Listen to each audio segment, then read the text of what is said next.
கம்பன் கலைக்கூடத்தின் தலைவர் மருத்துவர் ஐயா அவர்களே, நிகழ்ச்சிக்கு வந்திருக்கும் ஆண்டோர்களே, சான்றோர்களே, மாணவ செல்வங்களே, உங்கள் அனைவருக்கும் என்னுடைய பணிவான வணக்கத்தை முதலில் தெரிவித்துக் கொள்கிறேன். இன்றைக்கு சிலப்பதிகாரத்தை பற்றி ஒரு சிறப்பு கருத்தரங்கம் பேசலாம் என்றிருந்தோம். ஆனால் ஒரு சிலர் வரவில்லை என்பதனால அதனுடைய நிகழ்ச்சி கொஞ்சம் சுருக்கப்பட்டிருக்குது, அவ்வளோதான். மற்றபடி சிலப்பதிகாரம் சிறப்பாகவே நடைபெற இருக்கிறது. சிலப்பதிகாரத்தில் பாண்டியன் நெடுஞ்செழியனை பற்றி பேசுவதற்கு ஆசிரியர் ராமச்சந்திரன் இருக்கிறார். ஆனால் வேண்டான்னு சொல்லிட்டாரா என்னன்னு தெரியல. இருக்கு அப்ப இல்லை சரி. பாண்டியன் நெடுஞ்செழியன் சிலப்பதிகாரத்தில் மிக ஒரு குறுகிய பாத்திரம் தான், அதிகமாக வரல. ஆனாலும் அந்த பாத்திரம் ரொம்ப சிறப்பான பாத்திரம். ஏன்னு கேட்டா, பாண்டிய நெடுஞ்செழியனுடைய சிறப்பு மதுரை மக்களுக்கு தெரிந்ததாலோ என்னமோ தெரியல. மதுரையில பாண்டி கோயில் ஒன்று இருக்கு, உங்களுக்கு எல்லாம் தெரிஞ்சிருக்குன்னு நினைக்கிறேன். அந்த பாண்டி கோயில் பாண்டிய நெடுஞ்செழியனுக்காக அமைக்கப்பட்டது என்று சொல்லப்படுகிறது. அப்போ எவ்வளவு பெரிய சிறப்பை மதுரை மக்கள் பாண்டிய நெடுஞ்செழியன் கொடுத்திருக்கிறார்கள் என்பதை நாம் தெரிந்து கொள்ளணும்.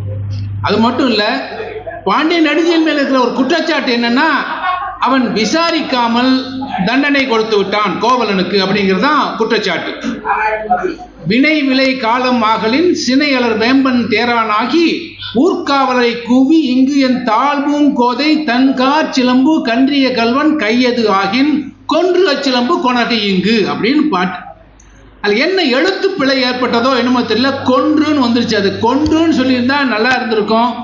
கொண்டு அவனை கொண்டு வாருங்கள் அப்படின்னு சொல்லியிருந்தாங்கன்னா சிலப்பதிகாரத்துக்கு சிறப்பாக இருந்திருக்கும், மதுரை எரியாமல் போயிருக்கும். அந்த எழுத்து பிழை ஏற்பட்டதோ என்னமோ கொன்றுன்னு வந்துருச்சு. அதாவது கல்வனை கொன்று சிலம்பை கொண்டு வாருங்கள் சொன்னதாக சிலப்பதிகாரம் சொல்லுகிறது. அந்த கொன்றுங்கிறதுக்கு பதிலாக கொண்டு அப்படின்னு சொல்லியிருந்தா கோவலனை கொண்டு வாருங்கள் விசாரித்துக் கொள்ளாமல் கூட வந்திருக்கலாம். அதனால அந்த ஒரே ஒரு அவன் தவறு செய்தது இந்த ஒரு எழுத்து பிழைதான். அதுக்கு ஒரு காரணம் இருக்கு. கோவலன் கொல்லப்பட்டதற்கு யார் காரணம்? பொற்கொல்லனா இல்லை. இதை கொஞ்சம் நம்ம தீவிரமாக ஆராய்ந்து பார்த்தால் அதற்கு காரணம் வேறு என்று நமக்கு தெரியும். என்ன தெரியுங்களா? நெடுஞ்செழியனும் கோப்பெருந்தேவியும் உட்கார்ந்து அரசவையிலே நாட்டியம் பார்த்து கொண்டிருக்கிறார்கள். நாட்டியம் நடந்து கொண்டிருக்கிறது. நாட்டியம் நடந்து கொண்டிருக்கும் போது நாட்டிய பெண்கள் மீது பாண்டிய நெடுஞ்செழியன் கொஞ்சம் மயக்கம் காட்டிவிட்டான். அதை பார்த்து விட்டு கோப்பெருந்தேவிக்கு கோபம் வந்து விட்டது. தலைநோய் வருத்த எனக்கு தலைவலின்னு கிளம்பிட்டான். கணவனுக்கு மனைவிக்கு தலைவலி வந்தால் கணவனுக்கு திருகு வலியே வந்துடும். அதுதான் அன்றைக்கும் பாண்டிய நெடுஞ்செழியனுக்கு வந்தது. ஐயோ, மனைவி கோபித்துக் கொண்டு போகிறாள் சொல்லி அவன் பின்னால் ஓடுகிறான். அவளை சமாதானப்படுத்த வேணும். அந்த சமாதானப்படுத்த வேண்டிய நேரத்தில் தான் பொற்கொல்லன் வந்து அவன் கால் விழுகிறான். கால் விழுந்து அந்த சிலம்பை கவர்ந்தவனுடைய அவனை நான் என்னுடைய வீட்டில் வைத்திருக்கிறேன், என்ன செய்யலான்னு கேட்கும்போது மனைவியை சமாதானப்படுத்த வேண்டிய ஒரு கட்டாயத்தில் இருக்கிற பாண்டிய நெடுஞ்செழியன் கொஞ்சம் அவசரத்தில் அவனை கொன்று சிலம்பை கொண்டு வாருங்கள் சொல்லிட்டான். இதான் அவன் செய்த மிகப்பெரிய ஒரு தவறு என்று. ஆனால் இதற்கு உண்மையான காரணம் யாருந்தா கோப்பெருந்தேவி தான் சொல்லணும். கோவலன் கொலை உண்டதற்கு கோப்பெருந்தேவி தான் காரணம். அதுக்கு தான் பாடல் அவர் சொல்றாரு, ஆடன் மகளிர் கூடன் மகளிர் ஆடல் தோற்றமும் பாடற் பகுதியும் பண்ணின் பயங்களும் கோவலன் உள்ளம் கவர்ந்தன என்று. யாரு? கோப்பெருந்தேவி தன் தலைமை அவருக்கு தலைவலியே தலைநோய் வருத்தம் தன்மேல் இட்டு கோப்பெருந்தேவி கோவில் நோக்கி காப்புடை வாயிற் கடைக்கான் அகவையின் யாரு? நெடுஞ்செழியன் போய் அவளை சமாதானப்படுத்துறதுக்காக போறார். அந்த சமயத்தில் தான் இந்த தவறு நடக்கிறது. அதனால பாண்டிய நெடுஞ்செழியன் மேல் இருக்கிற ஒரு தவறு, அதற்கு காரணம் இன்னாரு அப்படிங்கிறதையும் ஒரு சில ஆராய்ச்சியாளர்கள் சொல்லுகிறார்கள். இது பாண்டிய நெடுஞ்செழியனுக்குள்ள. ஆனா பாண்டிய நெடுஞ்செழியனுக்கு இன்னொரு பெரிய சிறப்பு இருக்கு. கொண்டு போய் கண்ணகி போய் சிலம்பை உடைத்து காண்பிக்கிறார். இது வந்து மாணிக்கம், உன்னுடைய அரசியினுடைய சிலம்பில் இருக்கிறது முத்து, நிரூபிச்சாச்சு. உடனே என்ன செய்யறான் பாண்டிய நெடுஞ்செழியன்? யானோ அரசன் யானே கல்வன், மன்பதை காக்கும் தென்புலம் காவல் என் முதல் பிழைத்தது, கெடுகை நாயிலென மன்னவன் மயங்கி வீழ்ந்தனே. ஒரு மனிதன் தான் செய்த தவறை உணர்ந்து உடனே சாக முடியுமா? முடியவே முடியாது. இன்றைக்கு மருத்துவத்தில் கூட ஒருவர் இறக்க வேண்டும் என்றால் அதுக்கான ஏதாவது மருந்தை உட்கொள்ளணும், ஏதாவது விஷம் குடிக்கணும், இல்ல 4 மாத்திரை போடணும். ஆனால் ஒரு மனிதன் தன் தவறை உணர்ந்தவுடன் இறக்கிறான் என்றால் அதற்கு ஒரு ஞானம் வேண்டும். அப்பேற்பட்ட ஞானியாக பாண்டியன் நெடுஞ்செழியன் சித்தரிக்கப்படுகிறான். அப்படித்தானே? இறந்த உடனே தன் தவறை உணர்ந்து யானோ அரசன் யானே கல்வன், மன்பதை காக்கும் தென்புலம் காவல் என் முதல் பிழைத்தது, கெடுக என் ஆயுளன மன்னவன் மயங்கி விழுந்தவன்.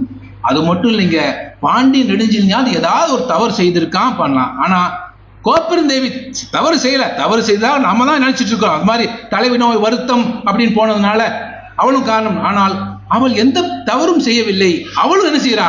உடனே கணவன் இறந்த பிறகு தானும் இறந்து போகிறாள். அப்படியே கீழே விழுந்து இறந்து போகிறாள். அப்போ இந்த 2 பேரும் சாதாரண ஆட்கள் இல்லை, சாதாரண மக்கள் இல்லை, ஞானத்தின் உயர்ந்த நிலையை நமக்கு காட்டுகிறார்கள். ஞானிகளால தான் தாங்கள் நினைத்தபடி நினைத்தவனு இறந்த முடியும். ஏன்னா சித்தர்கள் ஒரு சமாதியாக போக முடியும். வள்ளலார் போய் சமாதியாக உட்கார்ந்தார், சித்தராக இருந்தார்.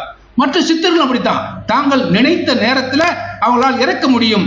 ஆனால் பாண்டி நெடுஞ்செழியனும் பாண்டி மாதேவியும் தவறு நடந்துவிட்டது என்று தெரிந்தவுடன் அப்படியே உயிரை விட்டார்கள். அது ஞானத்தின் உச்சமாகத்தான் நாம் பார்க்க வேண்டும். அப்பேற்பட்ட காட்சியைத்தான் சிலப்பதிகாரம் பேசுகிறது. இது பாண்டிய நெடுஞ்செழியன். அடுத்து பேசுவதற்கு மாதவியை பற்றி பேசுவதற்கும் கோவலனை பற்றி பேசுவதற்கும் கண்ணகியை பற்றி பேசுவதற்கு இருக்கிறாங்க. வாருங்கள் பேசுவோம். முதல்ல யார் பேசுங்க? பேசுவதற்கு கோவலன் கண்ணகியை பேசுவதற்கு சந்திரபிரியா அவர்களை அழைக்கிறேன். இனிய மதிய வணக்கம். காலை தொடர்ந்து நிகழ்வுகள் நடந்த வண்ணமே உள்ளது.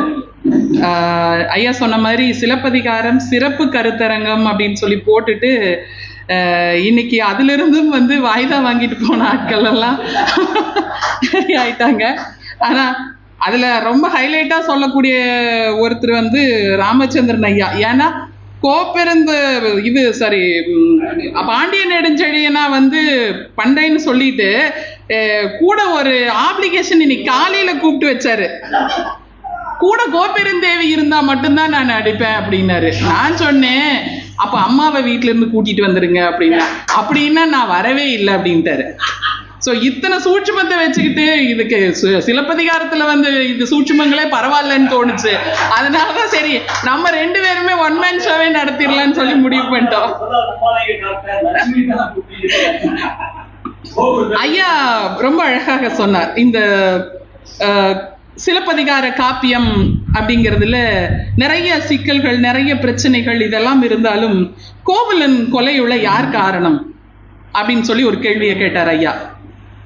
நம்மளுடைய காப்பியங்கள் அனைத்துமே ராமாயணம், மகாபாரதம், இந்த மாதிரி நம்மளுடைய அனைத்து காப்பியங்களுமே ஒரு ஸ்டாண்டர்டான ஒரு வெர்ஷன் வச்சிருக்கு. என்னன்னா ஒரு ஹீரோ, ஒரு ஹீரோயின், ஒரு கதாநாயகன், கதாநாயகி இருப்பாங்க. அவங்கள ஒரு வில்லன் கூட இருப்பாங்க. கதாநாயகனுக்கு அந்த வில்லனால கதாநாயகிக்கோ பிரச்சனைகள் வரலாம்.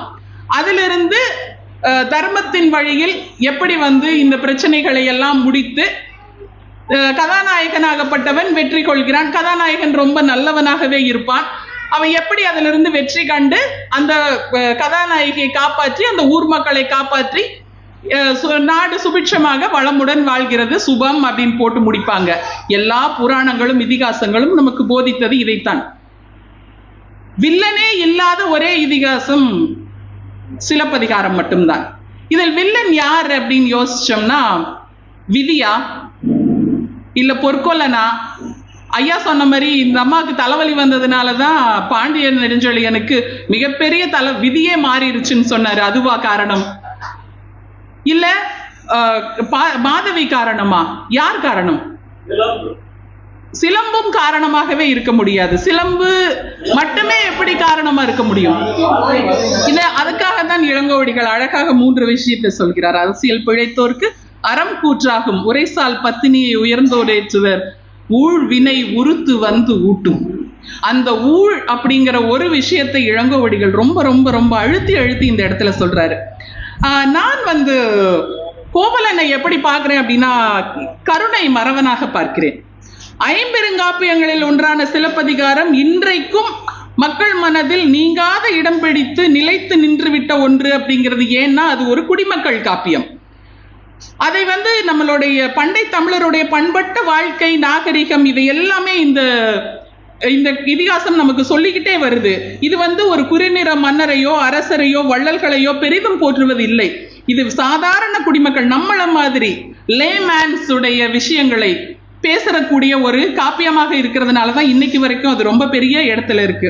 இதுல என்னன்னு கேட்டீங்கன்னா, ரொம்ப பெரிய விஷயமாக பார்க்கிறது காப்பிய தலைவனை குணத்திலே குன்றாகவும் குறைகளற்ற கோமகனாகவும் குற்றம் குறைகள் இல்லாத வேறறுக்கப்பட்டவனாய் ரொம்ப சிறந்த மனிதனாக காட்டாமல் ரொம்ப ரொம்ப சாதாரண ஒரு மனிதனாக நிறை குறை அத்தனையும் உள்ள ஒரு கண்ணதாசன் சொல்லுவாரே, ஆசைப்படுவன அனைத்தும் பற்றுவேன்னு சொல்லுவார் இல்லையா, அந்த மாதிரியான ஒரு மனிதனாக கோவலனை இந்த இடத்துல காட்டியிருக்கிறது தான் இந்த இதிகாசம் இன்றளவும் மக்கள் மனதில் பெரும் இடத்தை பிடித்ததற்கான காரணம். ஏன்னா எல்லாருமே சொல்லிட்டே இருப்பாங்க, என்னன்னா கண்ணகி தன்னோட என்ன சொல்றது, பூவிலும் மெல்லியனா மலரிலும் மெல்லியனாள், அவளோட பாதம் அவ்வளோ மென்மையான பாதம். ஏன்னா மண் நோக்காத மலரடி, காலில் மண்ணுன்னு பட்டதே இல்லையா, அவ்வளோ செல்வ செழிப்போடு வாழ்ந்த ஒரு கண்ணகி தான் ரொம்ப கஷ்டப்படுற ஒரு நிலைமைக்கு கொண்டு வந்துட்டான் கோவலன்னு சொல்றாங்க. அப்படி அந்த விஷயத்தை தான், அதாவது பொதுவாகவே நம்ம மக்களுக்கு ஒரு பெரிய ஒரு சைக்கலாஜிக்கல் ப்ராப்ளம் இருக்கு. என்னன்னா யாரெல்லாம் அழுது புலம்புகிறார்களோ, அழுது புலம்பிக்கிட்டே இருக்காங்களோ, அவங்களெல்லாம் எப்பவுமே பெருசா கொண்டாடுவாங்க. இன்னைக்கு சோசியல் மீடியாக்கள் உட்பட அதைத்தான் செஞ்சுட்டு இருக்கு. எந்தாவது ஒரு இன்டர்வியூல யாராவது ஒருத்தர் அழுது ஒருத்தர் மேல குறை சொல்லி ஆர்ப்பாட்டம் பண்ணி ரகலை பண்ணிட்டாங்கன்னா அதை அப்படியே பெருசா பூம் பண்ணி அதை ஹைலைட் பண்ணி எவ்வளோ ஒரு 30 மில்லியன் வியூஸ் 50 மில்லியன் வியூஸ் வரைக்கும் கொண்டு போய் விட்டுறாங்க. அது நம்மளுடைய சைக்கலாஜிக்கல் டிஃபெக்ட்னு தான் சொல்லுவேன ஒழிய அதுதான் சரி என்று சொல்ல முடியாது. ஏன்னா கண்ணகி அழுததாக எந்த இடத்திலுமே இளங்கோவடிகள் சொல்லவே கிடையாது. ஆனா நம்ம தான் கண்ணகி அழுதுட்டு இருந்தா, கண்ணகி புலம்புனா, விட்டுட்டு போனதுனால அப்படின்னு சொல்லி நம்ம திரும்ப திரும்ப கண்ணகி ஒரே ஒரு இடத்தில் மட்டும்தான் சொல்கிறாள். ஒரே ஒரு இடத்தில் தான் கோவலன் கிட்ட சொல்றா, நம்ம மதுரைக்கு போயிட்டு இருக்கும்போது, என்ன நீ நான் இல்லாமல் என்ன இழந்தாய்ன்னு கேட்கும்போது ரொம்ப ரொம்ப ரொம்ப தெளிவான ஒரு தைரியமுள்ள ஒரு பெண்ணாக ஒரே ஒரு விஷயத்தை தான் கண்ணகி முன்வைக்கிறாள். அது என்னன்னு கேட்டீங்கன்னா, நீ இல்லாமல் அறவோர்க்கும் அடிகளுக்கும் என்னால உணவிட முடியவில்லை, அமுது படைக்க இயலவில்லை, அந்த ஒண்ணுதான் நீ இல்லாம நான் இழந்தேன், வேறு எதையுமே நான் இழக்கவில்லைன்னு ஒரு நெஞ்சுரத்தோட ஒரு பெண் சொல்றான்னா, அவளை எப்பேற்பட்ட பெண்ணாக அவர்கள் வீட்டில் வளர்த்திருக்க வேண்டும். அவரும் அதைத்தான், ரொம்ப மாதவியை மட்டுமே நாடி போகவில்லை, கண்ணகி கிட்ட இருக்கும்போது அப்படிதான் பேசினாரு. மாசரு பொண்ணே, வல்லம்புரி முத்தே, காசரு விரையே, கரும்பே தேனே, அரும்பிறப்பாவா யாருயிர்மன், நல்லாதான் பேசுவாங்க. வடிவேல் சொல்லுவாரு அந்த மாதிரி, உங்ககிட்ட ஓப்பனிங் எல்லாம் நல்லா தாண்டா இருக்கு, பினிஷிங் தான் சரியில்லைன்னு சொல்லுவாரு இல்லையா, அந்த மாதிரி ஒரு சூழல்ல தான் கொண்டு போய் விடுறாங்க. ஸோ இப்படி எல்லாம் பார்த்துக்கிட்டே இருந்தால் கோவலன் சரியில்லாதவனா அப்படின்னு பாத்தீங்கன்னா, அவனுடைய கருணை உள்ளம் எப்படின்னா, எளியோர் மட்டும் அவன் காட்டும் பேரன்பு என்னன்னா அடைக்கல காதையில் தான் இளங்கோவடிகள் சொல்லிக்கிட்டே இருக்கிறாரு. பூம்புகாருக்கு அருகில் தலைச்செங்கோடுங்கிற ஊர்ல வசிச்சுட்டு இருக்கும்போது கோவலனுடைய நெருங்கிய நண்பர் 4 மறைகளையும் கற்று உணர்ந்த மாடல்லன் அப்படின்றவர் அவரை மதுரை போற வழியில பாக்குறாரு. பார்த்துட்டு இவருடைய சிறப்புகளை எல்லாம் எண்ணி, உன்னுடைய வாடிய தோற்றத்தை கண்டு ரொம்ப நீ எதுக்காக மதுரை வந்த அப்படின்னு சொல்லி கேட்கும்போது, பொருளினை இழந்து வறுமையுற்று இருக்கும் தன் நிலையை மாற்றி வாழ்க்கை நடத்துவதற்கு வேண்டி பொருள் ஈட்டுறதுக்காக நான் இங்க வந்தேன். ஏன்னா அப்ப கண்ணகி பாண்டிய நெடுஞ்செழியன் அவையில சொல்லுவாங்க, தேரா மன்னா செப்புவதுடையேன் எள்ளரு சிறப்பின் இமையவர் வயப்ப புல்லுரு புன்கண் தீர்த்தோன் என்றியும் வாயிற்கடைமணி நடுநா நடுங்க ஆவின் கண்ணீர் உகுநீர் நெஞ்சுர தான் தன் அரும்பெருட்புதல்வனை ஆடியின் படித்தோன் என்றையும் பெரும்பெயர் புகார் என்பதையே அவ்வூர்னு சொல்லிட்டு அவங்களுடைய செல்வ செழிப்பை சொல்லுவாங்க. ஏசா சிறப்பின் இசை விளங்கு பெருங்குடி மாசாத்து வாணிகன் மகனையாகி வாழ்தல் வேண்டி ஊழ்வினை துறப்ப சூழ்கலல் மன்னா நின்னகர் புகுந்து இங்கு அப்படின்னு சொல்லுவாங்க. அந்த அளவுக்கு என்னன்னா, அந்த ராணி அணிஞ்சிருந்த காலில் இருந்த அந்த சிலம்புகளே வெறும் முத்துப்பரல்கள். ஆனா இந்த அம்மா போட்டிருந்தது மாணிக்க பரல்கள். அதாவது இன்னொரு விஷயத்தையும் இளங்கோ இந்த இடத்துல தெளிவா சொல்வார். என்னன்னா, நிறைவாகும் வரை மறைவாயிருன்னு சொல்லிட்டு நம்ம முன்னோர்கள் எல்லாம் சொல்லிக்கிட்டே இருப்பாங்க. ஒரு விஷயத்தை நீ செஞ்சு முடிக்கணும் அப்படின்னா அது வரைக்கும் நீ you have to make silence. நீ அமைதியாக இரு. அதுக்கான பிரயத்தனங்களை நீ பண்ணிக்கிட்டே இரு, அதற்கான வேலைகளை நீ செய்து கொண்டே இரு. ஆனால் அதை வெளியில சொல்லாத, நிறைவாகும் வரை மறைவா இருன்னு சொல்லுவாங்க. அது கோவலன் விஷயத்துல ரொம்ப பெரிய உண்மை. ஏன்னா பொற்கொல்லன் கிட்ட போய் இவர் சொல்லுவாரு, என்ன சொல்லுவார், இது என்னுடைய நோக்கம், என்னுடைய பார்வையில் நான் பாக்குறேன். பொற்கொல்லன் கிட்ட போய் சொல்றாரு, எனக்கு ஒரு இது வேணும், அதாவது பணம் வேணும்னா இப்ப என்கிட்ட ஒரு சிலம்பு இருக்குது, அதை வித்து கொடு அப்படிங்கிறதோட நிப்பாட்டி இருந்தா இவ்வளவு பெரிய பிரச்சனை வந்திருக்குமானே தெரியல. அவன் கேட்டானா, அதுக்குள்ள மாணிக்க பரல் இருக்குது, அது அரசியர்களான அணியறதை விட விலகவும் விலையுயர்ந்தது, அது இங்க வாங்குறதுக்கு யாராவது இருக்காங்களா? இவங்கிட்ட கேட்டாங்களா? பொருள் உன்னது, விலையையும் நீதான் நிர்ணயம் செய்ய வேண்டும், வாங்குபவன் யார் என்றும் நீதான் நிர்ணயம் செய்ய வேண்டும். மீடியேட்டர்ஸ் கிட்ட கொண்டு போய் கொடுத்தீங்கன்னா என்ன நிலைமைங்கிறது இன்னைக்கு வரைக்கும் சிலப்பதிகாரம் நமக்கு சொல்லிக்கிட்டே இருக்கிற பெரிய உண்மை இது. அதுதான் சொல்றாங்க, நிறைவாகும் வரை மறைவாயிருன்னு சொல்லிட்டு. அந்த தப்பை அன்னைக்கு கோவலன் செய்யாமல் இருந்திருந்தானே ஆனால் இன்னைக்கு நமக்கு சிலப்பதிகாரமே இல்லை அப்படிங்கிறது தான் உண்மையான விஷயம். அதே மாதிரி தான் அவன் இந்த வாடிய தோற்றத்தை கண்டுட்டு ரொம்ப சிரமப்பட்டு, என்னடா இப்படி ஆயிட்டியா நீ, உன்னுடைய நிலைமை என்ன, நீ உன்னுடைய செல்வ செழிப்பு என்ன, நீ இருந்த இருப்பு என்னன்னு சொல்லிட்டு ரொம்ப வருத்தப்பட்டு சொல்றாரு. அப்படி இருக்கும்போதுதான் அவருக்கு ஒரு முறை நினைவு வரும், மணிமேகலை, மாதவியுடைய மகளுக்கு மணிமேகலை அப்படின்னு சொல்லிட்டு ஏன் பேர் வைக்கிறாங்கன்னு சொல்லிட்டு. அவங்க ஒரு முறை கடல் வாணிபத்திற்காக போயிருக்கும் போது புயல்ல சிக்குண்டு அந்த கப்பல் கவிழப்போக இருக்கும் சூழல்ல அவங்களுடைய குலதெய்வமான கோவலனுடைய குலதெய்வமான மணிமேகலா தெய்வம் அவங்களை காப்பாத்தும். சோ அந்த தெய்வத்துடைய நினைவாக மணிமேகலைன்னு சொல்லிட்டு பேர் வைக்கிறாங்க. அப்படி பேர் வச்சு எல்லாரும் சிறப்பா கொண்டாடிக்கிட்டே இருக்கும் போது பாத்தீங்கன்னா, ஒருவர் தானம் வாங்குறதுக்காக, ரொம்ப ஏழ்மையான ஒரு முதியவர் தானம் வாங்குறதுக்காக கையில கோலை ஊன்றிட்டு வர்றாரு. அப்படி வந்துட்டு இருக்கும்போது அங்க ஒரு சின்ன அசம்பாவிதம் நடக்குது. என்னன்னா, ஒரு யானை ஒண்ணு எதிர்க்க வருது. ஒரு யானை எதிர்க்க அவரை முட்டி மோத வரும்போது அந்த மதம் பிடித்த யானையை பிடித்து அவரை துதிக்கையை பற்றி அப்படி சுத்தி வீசுறாரு அப்படின்னு சொல்லி இளங்கோ சொல்றாரு. அது எந்த அளவுக்கு சரியா இருக்கு, ஒரு யானையை சுத்தி வீச முடியுமா அப்படின்னா தெரியாது. ஆனா தன்னுடைய உயிரையும் துச்சமென மதித்து ஒரு வறியவர், ஒரு ஏழை, ஒரு ரொம்ப எளிய ஒரு வயோதிகனுடைய உயிரை ரொம்ப பெரிய விஷயமாக மதித்து நடந்த அந்த மறவன் ரொம்ப எப்படி மோசமானவனாக இருக்க முடியும்? திரும்பவும் இந்த இடத்துலதான் கண்ணதாசனை சொல்றேன் நான். அவர் சொல்ற மாதிரி, ஆசை தருவன் அனைத்தும் பெறுவேன். நார்மலான மனிதர்கள் தானே, எல்லா விதமான இன்ப துன்பங்களுக்கு உட்பட்டதுதான் மனம். அதை அடக்கி ஆள்றதுக்கு ஒருவேளை அவனுக்கு சரியான ஒரு வழிகாட்டுதலும் தூண்டுதலும் இல்லாததால் தான் மாதவியை நோக்கி அவனுடைய பயணம் சென்றதோ அப்படிங்கிறது தான் என்னுடைய கருத்தாக இருக்குது. இதுல என்னன்னு கேட்டீங்கன்னா, கண்ணகியையும் நம்ம இங்க தப்பு சொல்ல முடியாது. ஐயா சொன்ன மாதிரி மாதவியும் தப்பு சொல்ல முடியாது. யாரையுமே தப்பு சொல்ல முடியாத, யாருமே வில்லன்னு சொல்ல முடியாத, மோசமானவங்கன்னு சொல்ல முடியாத ஒரு காப்பியம் அப்படின்னா அது சிலப்பதிகாரம் தான். வாய்ப்பிற்கு நன்றி, வணக்கம்.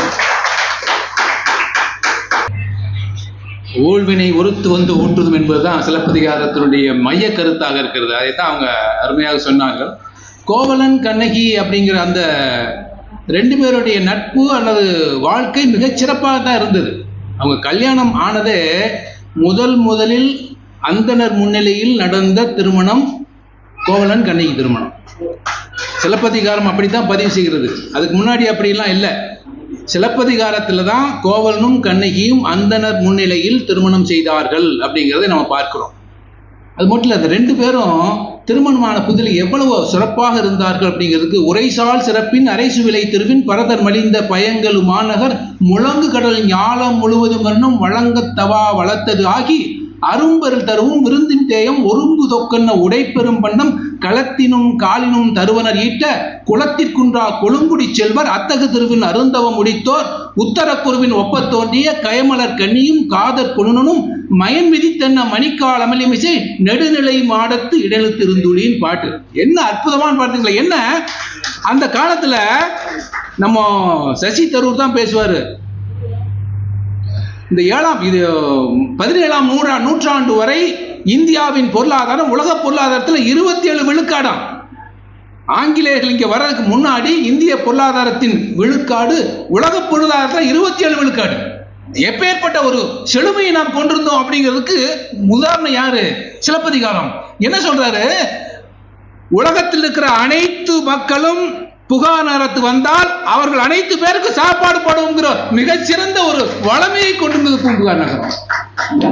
அது மட்டும் இல்லைங்க, இன்றைக்கு தானே பல அடுக்கு மாடிகள் கட்டுறோம். சிலப்பதிகாரம் என்ன சொல்லுது? நெடுநிலை மாடத்து. எத்தனை அடுக்கு மாடிகள் இருந்த அந்த கட்டடத்துல நடு மாடத்தில் கண்ணகியும் கோவலனும் இருந்தார்கள். எப்பேற்பட்ட சிறப்பு! சிலப்பதிகாரம் அப்படித்தானே பதிவு செய்தார். 2 பேரும் அப்படி இருக்காங்க. அது மட்டும் இல்ல, தனி 2, அதாவது மாமனார் மாமியார் இருந்தாலுமே அவங்க 2 பேரும் தனியாக போய் இருக்கட்டும், அவர்கள் அப்பொழுதுதான் தனித்துவத்தை அவர்கள் உணர முடியும், தனித்துவத்தை காட்ட முடியும் சொல்லி தனி குடித்தனம் வைக்கிறாங்க.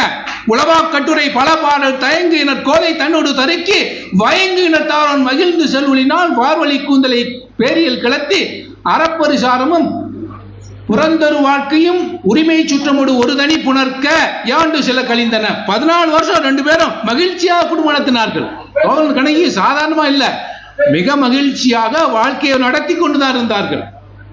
என்ன மாதவி என்ன பிரச்சனை ஏன் வந்ததுன்னா, மாதவி கழுத்திலே ஒரு மாலையை போட்டிருந்தார்கள். 1000 களஞ்சி பொன் கொடுத்தால் தான் அந்த மாலையை பெற முடியும் அப்படிங்கிற ஒரு கட்டாயம். 1000 களஞ்சி பொன் யார்ட்டும் இல்லை, கோவலன் தான் இருந்தது. அதுதான் அந்த 1000 களஞ்சி பொன்னை கொடுப்பதற்கு அன்றைக்கு வசதியாக இருந்தவன் கோவலன் மட்டுமே. அதனால் போய் அவன் அந்த மாலையை வாங்கினான். அதனால மாதவி இலவச இணைப்பாக வந்தால் அதுதான் கணக்கு. அதனால கோவலனும் கண்ணகி ரொம்ப சிறப்பாக வாழ்ந்தார்கள். சரி, மாதவி வந்தவனால் மாறி போச்சு. அப்ப என்ன அவருக்கு என்ன பிரச்சனை வந்ததுன்னா, கோவலன் கண்ணகியினுடைய தோழி சொல்றா, உன் கணவன் பிரிந்திருக்கிறான், அவனை திரும்பி வருவதற்கு நம்ம கோயிலுக்கு போய் சாமி கும்பிடுவோம், தீர்த்தம் ஆடுவோம். திருவெண்காடு இன்னைக்கு இருக்கு, சிறுகாலிக்கு பக்கத்துல. திருவெண்காட்டுல போய் நம்ம சாமி கும்பிட்டு இந்த தீர்த்தம் ஆடிட்டு வரலான்னு சொல்றதுக்கு என்ன சொல்றாங்களா? பீடன்று. அது நமக்கு பெருமை இல்லை. யாரு? பிரிந்து போன கணவன் திரும்பி வர வேண்டும் என்று சாமிகிட்ட போய் கேட்கறது நம்முடைய பெருமை இல்லை, நமக்கு பெருமை இல்லை அப்படிங்கிற அந்த திறம் ஒரு பெண்மணிக்கு இருக்குதுன்னா அதை விட என்ன இருக்கு? சிவப்பதிகாரத்துல எவ்வளவு பெரிய கருத்தை சொல்லி இருக்கிறார். வேண்டாம் அப்படிங்கிறார். ஆனா அந்த சமயத்துல வந்துடலாம். நீடிய காவலன் போலும் கடைத்தலையான் வந்து நம் கோவல் என்றால் ஒரு குற்றிலையால் கோவலனும் பாடுகமை சேக்கையில் புகுத்தன் பைந்தொடி வாடிய மேனி வருத்தன் கொண்டு சலம்புணர் கோகி சலந்தி ஆடி குளம்தொரு வான்பொருள் குன்றம் துளைந்த இளம்பாடு நடத்தரும் எனக்கு என்ன வந்து என்ன சொல்றான்? ஐயோ, உடம்பு இப்படி போயிடுச்சே, எனது பெற்றோர்கள் குன்றளவுக்கு கொடுத்த செல்வத்தை எல்லாம் இழந்து விட்டு வந்து விட்டேனேன்னு சொல்லி கண்ணகியை பார்த்து வருத்தப்படுகிறான். அவனே சொல்றான், ஐயோ நீ இப்படி மெலிந்து போய்விட்டே, அதுக்கு நான் அல்லவா காரணம். ஆனா கண்ணகிக்கு ஒரு சிறப்பு, எத்தனை சிறப்புகள் பாருங்க. நலம் கேள் முறுவல் நகைமுகம் காட்டி சிலம்புலக்கும். அவன் என்ன சொல்றான்? எல்லாத்தையும் செல்வத்தை இழந்து விட்டேன்னு சொன்னோன்னா கண்ணகி நினைக்கிறா, ஒருவேளை செல்வம் இல்லாதனால இங்க வந்துட்டான் போல இருக்கு, அவனுக்கு செல்வத்தை கொடுத்து அனுப்புவோம் என்பதற்காக தன்னுடைய சிலம்பை கொடுத்து இந்தா நீ போய் மகிழ்ச்சியாக சொல்லுகிற அந்த மன உறுதி யாருக்குங்க வரும்? எல்லாரும் என்ன சொல்றாங்கன்னா, பெண்ணி அமைப்புகள் என்ன சொல்றாங்கன்னா, அன்னைக்கே வந்து கண்ணகி சரியா இருந்தா இந்த பிரச்சனை வந்திருக்காரு. இல்லை, அப்படி இல்லை. இன்றைக்கும் கூட நான் தான் நிறைய சொன்னேன். நான் இன்றைக்கு நிறைய புத்தகங்கள் படிக்கிறவங்க எல்லாரும் என்ன சொல்றாங்கன்னா, கணவன் மனைவி சிறப்பாக அவனுடைய வாழ்க்கை இருக்கணும்னா ஒருவர் விட்டு கொடுத்தது மட்டும் இல்லை, எந்த பிரச்சனை வந்தாலும் அதை நீங்க சரியான முறையில் ரைட் ஆட்டிடியூடுங்கிறான்.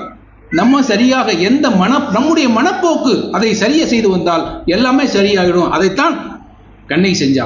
நலம் கேள் முறுவல் நகைமுகம் காட்டி. அப்போ சொல்றான், சேயிலை கேள் இச்சிலம்பு முதலாக சென்று கல்நடு உலர்ந்த பொருள் ஈட்டுதல் உற்றேன் மலர்ந்த சீர் மாட மதுரை அகத்து சென்று என்னோட ஈங்கு ஏடுதல கோதாய் என்னோட கிளம்பி வான்னு சொல்றான். கண்ணகிக்கு உள்ள சிறப்பு பாருங்க.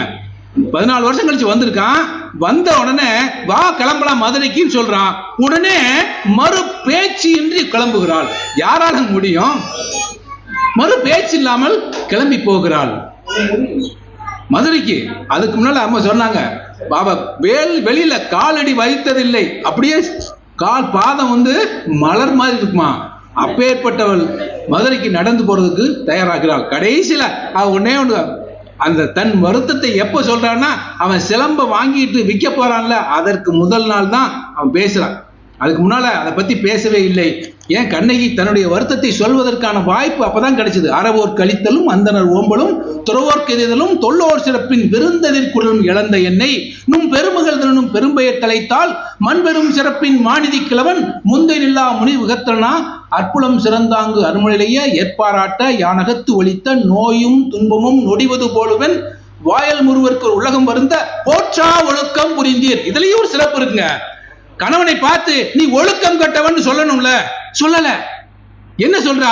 நீ ஒழுக்கம் கட்ட சொல்ல, நீ போற்றா ஒழுக்கம் புரிந்திருக்கிறாய். அதுலயும் கூட ஒரு நாசுக்காக பேசுறா. யாரால பேச முடியும்? போற்றா ஒழுக்கம் புரிந்தீர். மனைவி கணவனை பார்த்து சொல்ற வார்த்தை போற்றா ஒழுக்கம். நீ செஞ்சதெல்லாம் சரிதான், ஆனால் பாராட்டப்படக்கூடிய ஒழுக்கத்தை இல்லை, நீ சேர்ந்தவர் இல்லை. அந்த மாதிரி போயிட்டு அந்த ஒரு வார்த்தையை தான் சொல்றாங்க. என்ன, எல்லாரும் வந்தாங்க, நான் அறவர்கள் கொடுக்க முடியல, விருந்ததற்குள் எங்க வீட்டுக்கு யாரும் விருந்துன்னு வரல, விருந்தாளிக்கு நான் சோறு போடவே இல்லை. ஏன்னா எந்த விருந்தாளியும் வரல, கணவன் இல்லாத வீட்டுக்கு விருந்தாளிகள் வர பண்ணார்கள் அப்படிங்கிற ஒரு பண்பாடு. அதைத்தான் சொல்றாப்புல. கணவன் கோவலம் சரி, கண்ணகி சரி மிகச் சிறப்பான வாழ்க்கை வாழ்ந்தார்கள். இடையில பிரச்சனை ஆயிப்போச்சு. அதற்காக அவர் முன்னெடுப்பு அந்த செஞ்சா. அது போய் கணவனுக்காக போராடியது மட்டும் இல்லை, மதுரையில் போய் அந்த கணவன் இறந்து போன பின்னாடி மதுரையில் போய் புலம்புகிறான். பெண்டிரும் உண்டுகள் பெண்டிரும் உண்டுகள், இங்கெல்லாம் பெண்கள் இருக்கிறீர்களா? பெண்டிரும் உண்டுகள் பெண்டிரும் உண்டுகள், கொண்ட கொழுனர் உருகுறை தாங்கருவும். நீங்க கணவன் மனைவி இழந்தவர்களுக்கு எதுவும் நீங்க உதவி செய்ய மாட்டீங்களா? அதே மாதிரி சான்றோரும் உண்டுகள் ஈன்ற குலவை எடுத்து வளர்க்கிறோம். இன்னைக்கெல்லாம் சான்றோர்கள் இல்லையா?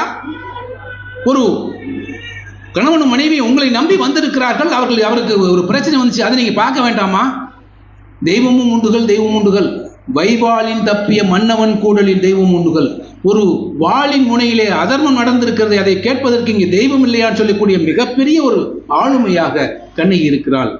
அப்ப கோவலனும் கண்ணகியின் மிகச்சிறப்பான வாழ்க்கை வாழ்ந்தார்கள். ஊழ்வினை உறுத்து ஊட்டியது, அதனால் கோவலனுக்கு அந்த நிலை ஏற்பட்டது. அடுத்து பேசுவதற்காக மாதவி பற்றி பேசுவதற்காக ஆறுமுகம் வருகிறார். பாருங்க, மாதவி இலவச இணைப்பில்லை, இதயத்தின் இணைப்பு. அதுதான் உண்மை.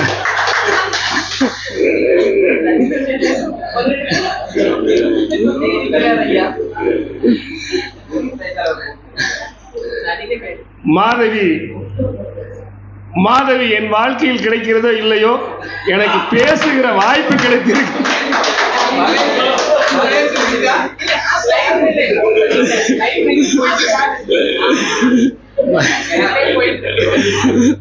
மகேஸ்வரி வரலங்கிற தைரியத்துல தான் பேசுறேன்.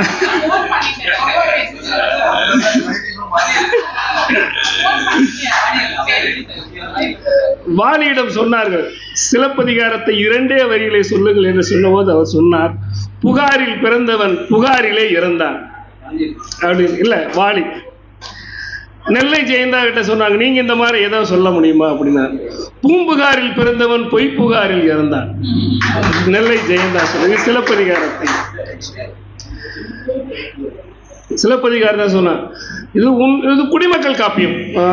சகோதரி சொல்லிட்டாங்க, அரசியல் பிழைத்தோருக்கு அறம் கூற்றாவதும் உரைசால் பத்தினிக்கு உருத்து ஊட்டும், உரைசால் பத்தினிக்கு உயர்ந்து ஒரு ஏற்றலும் ஊழ்வினை உருத்து ஊட்டும். இந்த ஊழ்வினை இதுதான் என்னங்கிறதான், இதுதான் ஊழ்வினை தான் மாதவியுடைய இது. அதாவது அதனுடைய கதையில சொல்றது என்னன்னா, அகத்திய முனிவனுடைய சாபத்தால் ஊர்வசி ஜெயந்தன் மீது காதல் கொள்ளும் போது அதை அகத்திய முனிவன் சாபத்தால் அவள் மாதவியாக பிறக்கிறாள் என்பதுதான் அந்த கதையினுடைய போக்குல நம்ம சொல்றாங்க. ஆனா இவங்க சொல்றாங்க இல்லையா, இந்த கண்ணகி கோவலன் இவங்களை எல்லாத்தை விட தனி சிறப்பு மாதவிக்கு நிறைய உண்டு. அதுதான் உண்மை. ஒரு சின்ன ஜென் கதை மட்டும் சொல்றேன். ஒரு இக்கரையிலிருந்து அக்கறை போக வேண்டும் என்று ஒரு இளம்பெண் நின்று கொண்டிருக்கின்றாள். அவள் அந்த பக்கம் போவதற்கு பயந்து கொள்கிறார், எப்படி போவது என்று. அப்ப 2 துறவிகள் வர்றாங்க. அப்ப 2 துறவிகள் வரும்பொழுது, ஏமா இப்படின்னு இருக்கும்போது அந்த பக்கம் போறதுக்கு பயமா இருக்கு அப்படின்னு சொன்னாங்க. அப்ப என்ன, ஒரு துறவி மனதுபான்னு சொல்லி தோல்ல உட்கார வச்சுட்டு அக்கறையில் கொண்டு போய் விட்டுறாரு. கொஞ்சம் தூரம் போன உடனே ஒரு துறவி கேட்டாரு, ஏங்க நம்ம பெண்களுடைய இதே ஆகாதுன்னு சொல்றோம், நீங்க ஒரு பெண்ணை தூக்கிட்டு இவ்வளவு தூரம் வர்றீங்களே அப்படின்னு சொல்லும்போது அந்த துறவி சொன்னார், நான் அந்த பெண்ணை அக்கறையிலேயே விட்டுவிட்டு வந்தேன், நீ இதுவரை ஏன் சுமந்து வந்தாய் என்று சொன்னார். அதுபோல இந்த காப்பியம் முழுக்க இளங்கோவடிகள் என்னும் துறவி சுமந்து நின்றது மாதவி என்னும் பெண்ணைத்தான். அதுதான் உண்மை. ஆனா அந்த மாதவிக்காக அவர் எடுத்திருக்கிற முயற்சி ரொம்ப ரொம்ப பெரிய முயற்சி, தனி சிறப்பு. கோவலன் அதான் குடிமக்கள் காப்பியம். சராசரி மனிதனாக தான் கோவலன் வாழ்ந்தான். கண்ணையும் அப்படித்தான் இருந்தாங்க. மன்னன் கிட்ட போய் தான் நீதி கேட்டாங்க. புருஷன்கிட்டயே கேட்டிருந்தா வீட்டோட முடிஞ்சிருக்கும் பிரச்சனை. கோர்ட்டுக்கே வேண்டியது இல்லையா? இன்னைக்கு வழக்கறிஞர்களுக்கே வேலையெல்லாம் போயிருக்குமே. அந்த மாதிரி இவர்கள் சாதாரண ஒரு பெண்ணாகத்தான் கண்ணகி இவர்கள் எல்லாமே இருந்த போது கூட மாதவிக்கு சிறப்புகள் அதிகம். அவள் ஒரு கணிகையர் குலத்திலே பிறந்தாலும் கூட சித்திரபதி என்பவருக்கு மகளாக பிறக்கிறார். அங்கேயும் ஒரு கூனி உண்டு. கம்பராமாயணத்திலே வருவதை போல அங்கேயும் ஒரு கூனி உண்டு. அதுதான் உண்மை. அதே போல ஆடல்ல அவருடைய சிறப்புகளை மட்டும் நான் என்று சொல்லுகிறேன். இன்னும் நிறைய பேர் வருவார்கள் என்று சொல்லி நான் கொஞ்சம் சிறப்புகளை மட்டும்தான் எடுத்துக்கிட்டேன். 2 பேர் இருந்தால் இன்னும் நான் நிறைய எடுத்திருக்கேன். அவங்க சிறப்புகள் மட்டும், அதாவது அகத்துறை, அகக்கூத்து, புறக்கூத்து, இந்த 2லுமே சிறப்பாக இருக்கிறவங்க தான் மாதவி. சிறந்த ஒரு ஆடல். அப்போ அவங்களுக்கு எப்படின்னா ஆடல் 11 வகைப்படும். அந்த ஆடல் 11 வகையான ஆடல் அவங்களுக்கு சிறப்பாக தெரியும். என்னன்னு சொல்றேன். மாயவன் ஆடு அள்ளி, விடையோன் ஆடும் கொட்டி, ஆறுமுகன் ஆடும் குடை. நான் ஆடும் குடை இல்லை, ஆறுமுகன் ஆடும் குடை.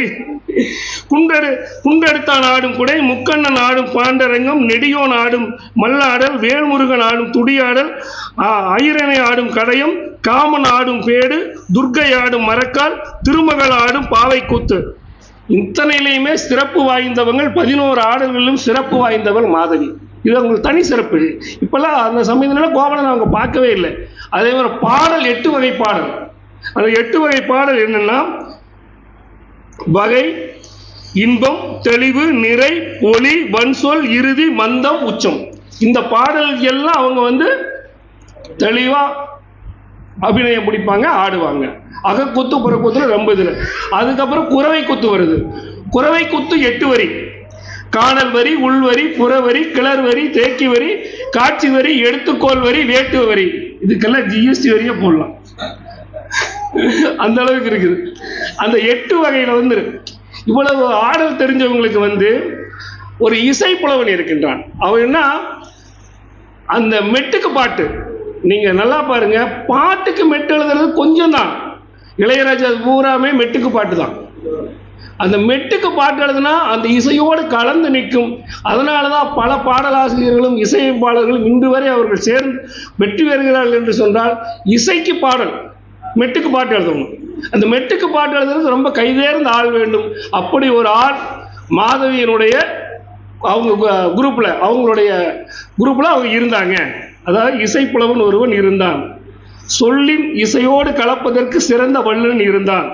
அப்புறம் அவங்களோட இசைக்கருவி பார்த்தீங்கன்னா தமிழ்ல அழகா சொல்றாங்க. பேரியால், மகரையால், சகோடையால், செங்கோட்டியால், இதெல்லாம் நரம்புகளை கொண்டு மீட்டுகின்றது. வீணை, இந்த கிட்டாரு இதெல்லாம் பார்க்குறீங்க இல்லையா? அந்த மாதிரி நரம்புகளை கொண்டு மீட்டுகின்ற ஒரு கைதேர்ந்த ஒரு புலவன் இருந்தான். அப்புறம் இந்த வாயில வச்சு ஊதுவாங்க இல்லையா? அது மாதிரி குளமூங்கில், சந்தனம், வெண்கலம், செங்காலி, கருங்காலி இவையெல்லாம் வாய் வைத்து ஊதுகின்ற புலல் இசை. அதுலையும் கைதேர்ந்த இது எல்லாம் மாதவியுடைய குரூப்ல இருந்துச்சு. இதற்கு துணையாக இந்த ஆடல், இந்த பாடல், இசை இத்தனைக்கும் சேர்ந்து மத்தளம் வாசிக்கிறதுக்கு கைதேர்ந்த வேணுமா அவங்களும் வச்சிருந்தாங்க. இப்படி சிறப்பான ஒரு அமைப்போடு தான் இருந்தாங்க. இந்த சிறப்பான அமைப்போடு இருக்கும்போது அவங்களுக்கு ஒரு நாடக மேடை வேணும் இல்லையா? அந்த நாடக மேடைக்கு இளங்கோவடிகள் வடிக்கிறாரு. ஒரு பெரிய கணுக்கால் நிறைந்த ஒரு மூங்கலை எடுத்துட்டு, பெரிய ஆள் அவங்க நல்லா நம்ம கட்டு விரல 2 அகலம் 24 அளவு வச்சோம்னா சுமார் ஒரு 1.5 அடி இருக்கும். அந்த 1.5 அடி இதுல 7 அடி அகலம், 8 அடி நீளம், 1.5 அடி உயரம். இது சுமார் பார்த்தீங்கன்னா ஒரு 1.5 அடி 2 அடி தான் இருக்கும் நம்ம இருக்கிற ஸ்டேஜ். இது இருந்தால் தான் இதே மாதிரி மேடை. அந்த மேடையின் அமைப்பை கூட வடிவமைத்திருக்கின்றார். இத்தனையுமே மாதவிக்காக, கண்ணகிக்காகலாம் கண்ணகி நடந்தணும் அப்படி எதுவுமே செய்யல. இதெல்லாம் மாதவிக்காக இந்த ஒரு நடன அரங்கம் இப்படி அமைத்தது. இப்படி ஒரு அளவு சொல்லி, இந்த அளவு மேடையுடைய அளவுகள் இப்படியெல்லாம் இளங்கோவடிகள் சிந்திச்சு ஒரு இசை குரூப்பு, ஒரு மத்தல் அடிக்கிறவங்க, ஒரு புலவன், ஒரு நாடக மேடை எப்படி அமைக்கணும், அந்த ஆடல் மேடை எப்படி அமைக்கணும், இத்தனையும் செய்தவங்க தான் அவங்க. அப்புறம் வந்து ஒரு கால், அதாவது 1.5 அடி உயரம் இருக்கணும். இவங்க வந்து அங்கே வந்து மன்னர் இருக்கும்போது அந்த ஆடல் ஆடுறாங்க. அப்போ அந்த ஆடல் ஆடும்போது அவங்களுக்கு வந்து இந்த தலைக்கோல் அப்படிங்கிற பரிசு தர்றாங்க. தலைக்கோல் அப்படிங்கிறது எதிரி மன்னனை வீழ்த்தும் போது அவன் வெண்கொற்ற கொடையை வெட்டிட்டு வந்துட்டு அந்த கொடையில் வந்து தங்கம் கீழே பொருத்தி செம்பு இந்த அதில் செம்பு தங்கத்தகடு சுற்றி அதையே வந்து தலைக்கோல் என்று அவர்களுக்கு வந்து பரிசாக தருவார்கள். அதுபோக வந்து பச்சை மாலையும் தருவார்கள். அதுபோக 1008 களஞ்சியம் தர்றாங்க, பொன் தர்றாங்க. அதையே வாங்கி கூனி என்ன பண்றாங்கன்னா, இது இளைஞர்கள் நிறைந்த ஒரு வீதியிலே மாதவியை நிறுத்தி இந்த 1008 களஞ்சி பொண்ணை யார் வாங்குகிறார்களோ அவர்களுக்கு இந்த பெண் சொந்தம் என்று சொல்லும் பொழுது ஐயா சொன்ன மாதிரி மாலை, அப்போ அதை வந்து வாங்குற தகுதி, ஐயா சொன்ன மாதிரி அதை வாங்குற தகுதி யாருன்னா கோவலனுக்கு இருந்துச்சு. அந்த கோவலன் இருந்ததுனால தான் அந்த 1008 களஞ்சியம் கொடுத்து மாதவியோடு வாங்கிட்டு மாதவியோட போயிட்டான். ஐயா, இந்த உயர்ந்த வாழ்க்கை வாழ்வு என்பது வேறு. கண்ணகி வாழ்க்கை உயர்ந்த வாழ்க்கை தான். இன்றைய நடைமுறை வாழ்க்கையோடு ஒத்து போவது என்றால் அது மாதவி தான். கணவனை தன்னுடைய கட்டுக்கோப்பாக வைத்துக் கொண்டார், வெளியே போகாம. அதுதான் உண்மை. நீங்க போனதுக்கு அப்புறம் நான் பெரிய வாழ்ந்தேன்னு சொல்றது ஒரு பெரிய இதே இல்லை. அதுதான் உண்மை. அதுக்கு ஒரு வெண்பா அழகா சொல்லியிருக்காருங்க. அந்த வெண்பா எனக்கு ரொம்ப பிடிச்சது, அதனால அந்த வெண்பாவை சொல்லிடுறேன். எண்ணும் எழுத்தும் இயல் 5 14 பன்னின்ற கூத்தும் 11 மண்ணின் மேல் போக்கினால் பூம்புகார் கொற்றொடி மாதவிதான் வாக்கினால் ஆடலரங்கில் வந்து. அந்த சிறப்புகளை எல்லாம் கொண்டு வந்து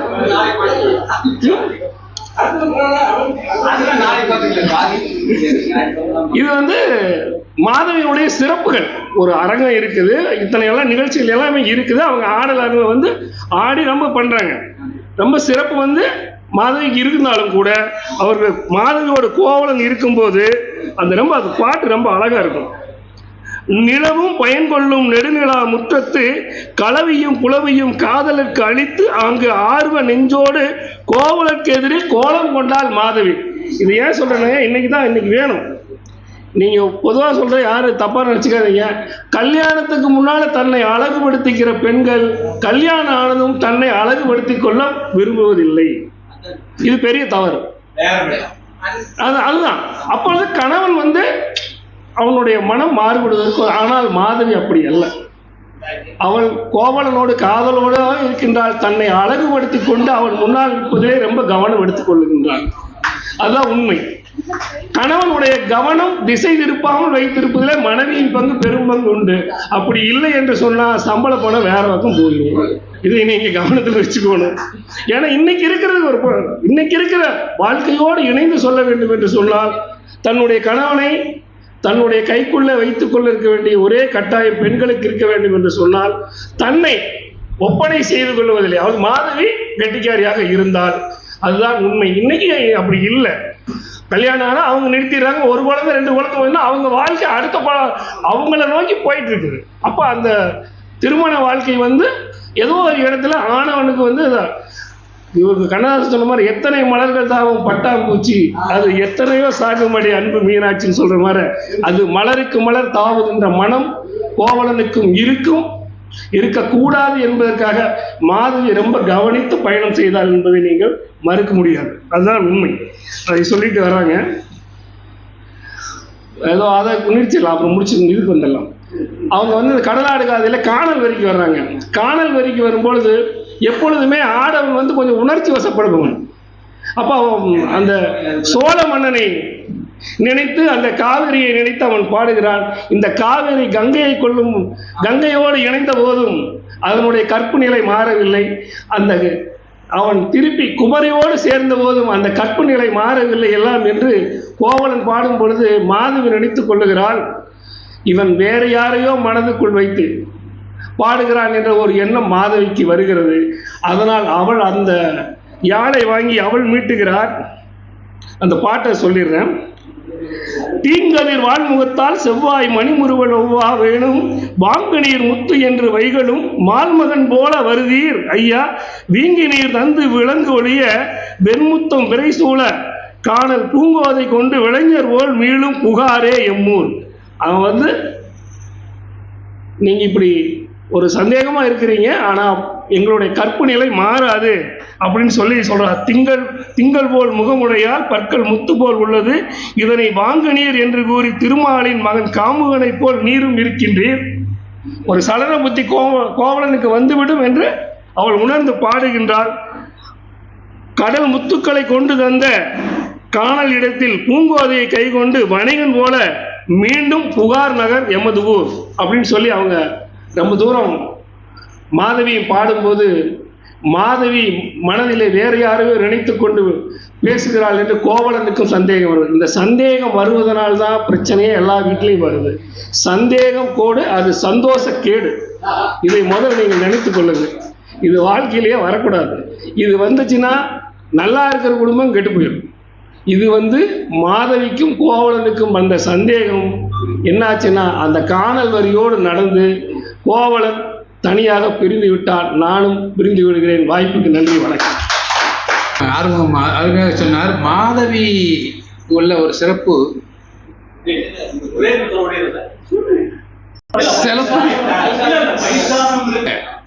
மாதவியின் பங்கு மிக பெரியது, அதுல ஒன்றும் சந்தேகமே இல்லை.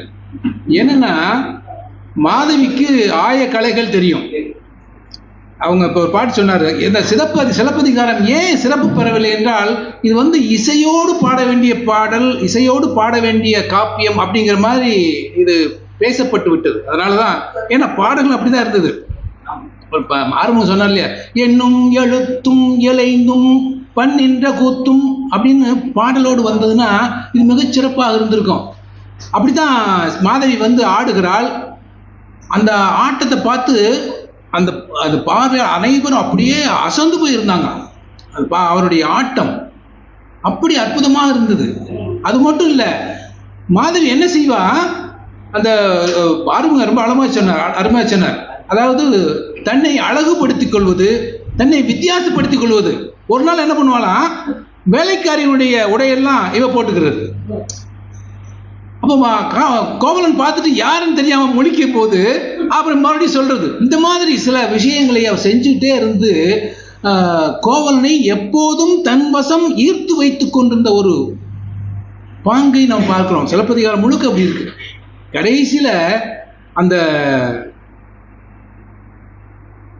காணல் வரி பாட்டு வரும்போது அங்கதான் பிரச்சனை ஆகுது. முதல்ல இவன் சும்மா இருந்தவன் அந்த யாழை எடுத்து இவன் பாட ஆரம்பிக்கிறான். நடந்தாய் வாழி காவேரி அப்படிங்கிறது சிலப்பதிகார பாட்டு தான். நடந்தாய் வாழி காவேரி, அதான் முதல்ல இவன் தான் அப்படி ஆரம்பிக்கிறான். எப்படின்னா, நுழையர் விளரி நொடிதரும் தீம்பாலை இனிகிளையில் கொல்ல இருத்தாயால் மாலை இலிகளை கொல்ல இருத்தாய்மன் மெய்யல் கொலைவல்லாய் ஆபிகொள் வாழி மாலை அப்படின்னு பாடல் வரும். அதாவது காணல் வரி பாடல்ல இவன் பாடுவது ரொம்ப இதா பாடுவான். அதாவது கொஞ்சம் கொச்சையாக பாடுவான். யாரு? கோவலன் என்ன செய்வான்னா, தவளமுத்தம் குருவால் செங்கன்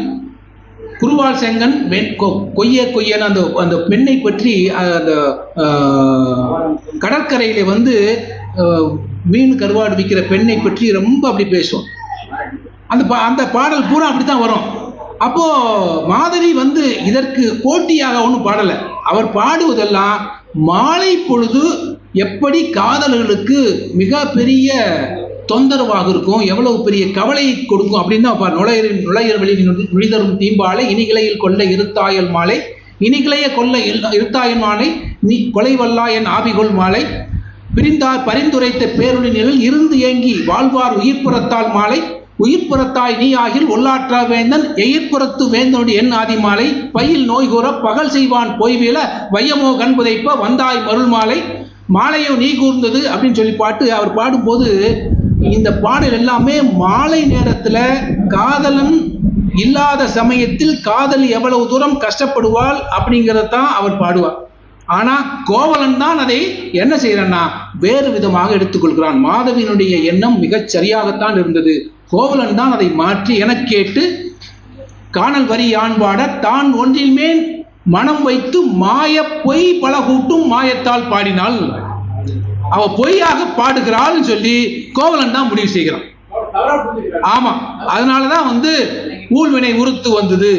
யாழ் இசைமேல் வைத்து ஊழ்வினை உறுத்தது ஆகலின் ஊற்ற திங்கள் முகத்தாலை கவுகை நெகிழ்ந்தன நாணை பொழுது இங்கு கழிந்தது ஆகலின் எழுதும் என்று உடன் எழாது ஏவலாளுடன் சூழ்தர கோவலன் தான் போன பின்னர் அவன் உடனே கிளம்பி தன்னுடைய ஆட்களை கூட்டிக் கொண்டு வெளியிலே போகிறான். அதுக்கப்புறமும் மாதவி என்ன அற்புதமாக வேலை செய்திருக்கீங்களா, கடிதம் எழுதுகிறார்.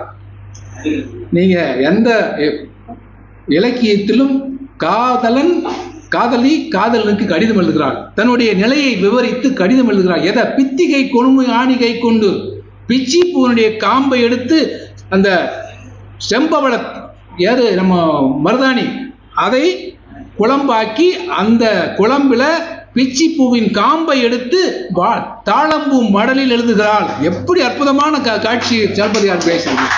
அன்னைக்கு கடிதம் எழுதுகிறார். அந்த கடிதத்துல கோவலனுக்கு தான் செய்தது என்ன அப்படிங்கிறது விளக்கி எழுதுகிறாள். என்ன வேடிக்கைனா, இந்த கடிதத்தை கொண்டு போய் தோழி கோவலன் கொடுக்கும் போது அந்த கடிதத்தை அவன் வாங்கி படிக்க மறுக்கிறான், அனுப்பிச்சு விட்டான், திரும்பி அனுப்பிச்சிடறான். அந்த கடிதத்தை படித்திருந்தால் அது வேற விதமாக போயிருந்திருக்கும். கடிதத்தை படிக்கவே இல்லை.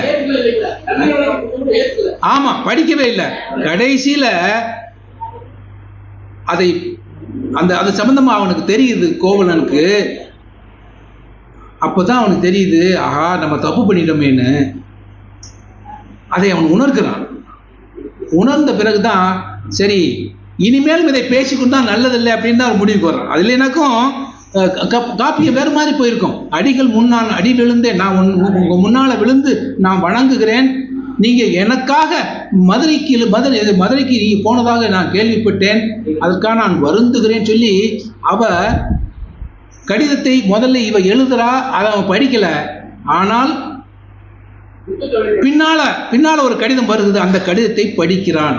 அப்பதான் அவனுக்கு தெரியுது, ஆகா நாம் தவறு செய்து விட்டோம். ஆனால் மாதவியை பொறுத்தவரையில மாதவி தன்னுடைய பங்கை சிறப்பாக செய்தால், அவர் கணிக குலத்தில் இருந்தால், அவர் வேற யாருக்கு எந்த போல கோவலன் மட்டுமே இருந்தால், கோவலன் போன பிறகு கூட அவனை மீண்டு வருவதற்கு எத்தனையோ முயற்சியை செய்தால், நான் எந்த தப்பு செய்யல, பணம் மட்டும் பொறுப்புதல், செல்வம் மட்டுமே ஒரு குறிக்கோள் இல்லை, நீங்கள் திரும்பி வாருங்கள் தான் அவர் கடிதம் எழுதினாள்.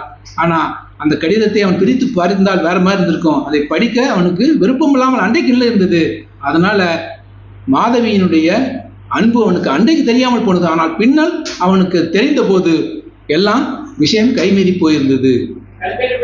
அதனால மாதவியினுடைய பங்கு மிகச் சிறப்பாக இருந்தது. அதை விலங்கவடிகள் ரொம்ப அற்புதமாக சொல்லியிருக்காரு. நீங்க மொத்த சிலப்பதிகாரம் பார்த்தோம்னா கண்ணகியின் பங்கு எந்த விதமான குறைவுமற்று மிக சிறப்பான அவருடைய பங்காக இருந்தது. மாதவி அதே மாதிரி தான். கோவலனும் அப்படித்தான் இருந்தான். கோவலனுடைய பங்கும் சொன்ன மாதிரி நிறைய தர்ம காரியங்கள் செய்திருக்கிறான், நிறைய செஞ்சிருக்கிறான். அதனால நாம் யாரையும் எந்த விதத்திலும் குறை சொல்ல முடியாத மிக அற்புதமான பாத்திரங்களை கொண்டதனால்தான் சிலப்பதிகாரம் மிகச் சிறப்பாக பேசப்படுகிறது. நன்றி, வணக்கம்.